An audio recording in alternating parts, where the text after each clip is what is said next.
নমস্কার বন্ধুরা, পাঁচমিশালি রান্নাঘরের নতুন একটি পর্বে আপনাদের সকলকে স্বাগত। আজকে আমি আপনাদের সামনে যে রেসিপিটি নিয়ে এসেছি সেটি হলো স্পেশাল মটন কারি। কোনো ম্যারিনেশন ছাড়াই চটজলদি প্রেশার কুকারে এই রেসিপিটি বানিয়ে নিতে পারবেন। আসুন দেখে নেওয়া যাক রেসিপিটি আমি কিভাবে বানাই। রেসিপিটি বানানোর জন্য প্রথমেই আমি কড়াইয়ের মধ্যে বেশ খানিকটা প্রায় 4-5 টেবিল স্পুন মতো সর্ষের তেল নিয়ে নিয়েছি। পুরো রান্নাটা আমি সর্ষের তেলেই করব। এর মধ্যে আমি দিয়ে দিচ্ছি 3টে বেশ বড় সাইজের পেঁয়াজ, এইভাবে কেটে নিয়েছি রাফলি চপড। আমি একে গোল্ডেন ব্রাউন করে ভেজে নিচ্ছি। যতক্ষণ পেঁয়াজটা ভাজা হচ্ছে বন্ধুরা, আমি এখানে কয়েকটা মশলাকে একসাথে ড্রাই রোস্ট করে নিচ্ছি। আলাদা একটা কড়াই নিয়ে নিয়েছি। দেখুন আমি এখানে নিয়েছি 3টে শুকনো লঙ্কা, এটা সাজিরে, এখানে কিছু গোলমরিচ, সামান্য 7-8টা মতো গোলমরিচ, এলাচ, লবঙ্গ, দারচিনি আর স্টার অ্যানিস যেটা আছে তার কয়েকটা ফুলের একটু টুকরো, 3টে পাপড়ি নিয়ে নিয়েছি। আর এটা হচ্ছে অল্প কিছু কাজু বাদাম, আমি সেটাকে ড্রাই রোস্ট করে নিচ্ছি। হয়ে গেছে আমার 2 মিনিটের মধ্যেই হয়ে গেছে, বেশি পোড়ালে হবে না। গ্যাস অফ করে দিলাম। পেঁয়াজগুলো আমি তেল ছেঁকে তুলে নিচ্ছি। এইরকম হালকা ব্রাউন করে ভেজেছি, ডার্ক ব্রাউন করা যাবে না।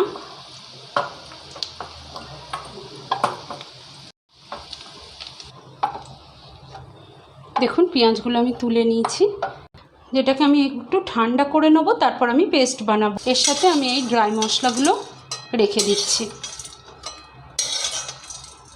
একসাথে আমি এটার একটা পেস্ট বানিয়ে নেব।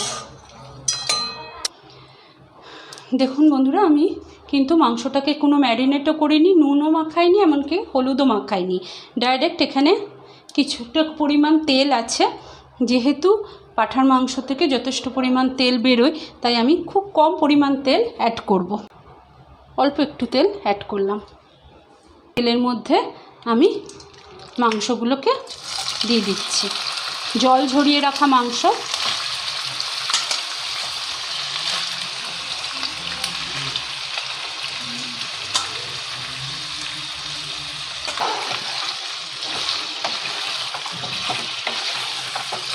ভালো করে একটু টাইম ধরে এটাকে আমি ভেজে নেব।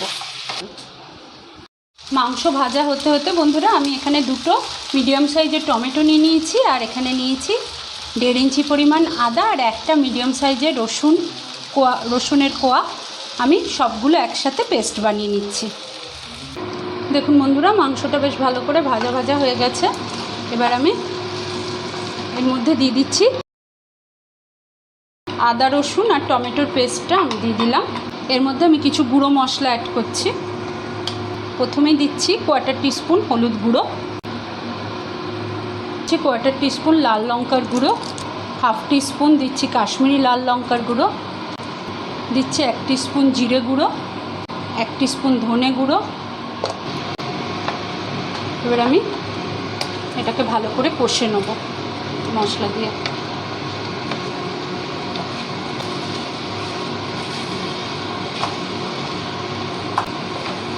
মশলা তেল ছাড়তে লেগেছে বন্ধুরা, এই সময় আমি দিয়ে দেবো ওই ভাজা পেঁয়াজ আর কাজু বাদাম যে মশলার পেস্টটা বানিয়েছিলাম সেটা আমি দিয়ে দিচ্ছি।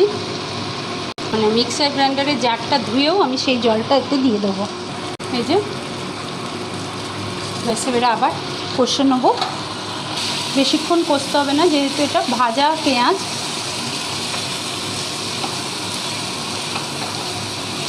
দিয়ে দিচ্ছি স্বাদ মতো লবণ।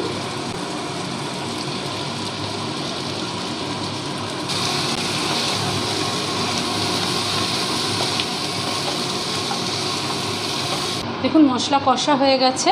এই সময় আমি এতে অ্যাড করে দেবো গরম জল 1.5 কাপ পরিমাণ। আপনারা যেরকম গ্রেভি করবেন সেই অনুযায়ী। আমি এবার এটাকে ট্রান্সফার করে নেবো প্রেশার কুকারে। করে নিয়ে 4টে সিটি দিয়ে দেবো।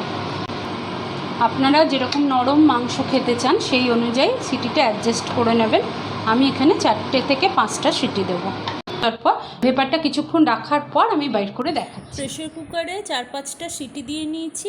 দেখুন আমার মটন কারি রেডি হয়ে গেছে, সার্ভ করে দিলাম।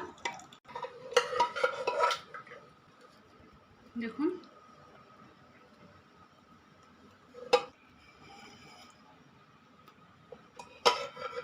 আমার রেসিপিটা যদি আপনাদের ভালো লেগে থাকে তাহলে প্লিজ আমার চ্যানেলটিকে সাবস্ক্রাইব করবেন, আর পাশে থাকা বেল আইকনটিতে ক্লিক করে অল অপশনটি ক্লিক করতে যেন ভুলবেন না বন্ধুরা। পুরনো বন্ধুদের পাশে থাকার জন্য অনেক অনেক ধন্যবাদ। আবার দেখা হচ্ছে পরবর্তী কোনো রেসিপিতে।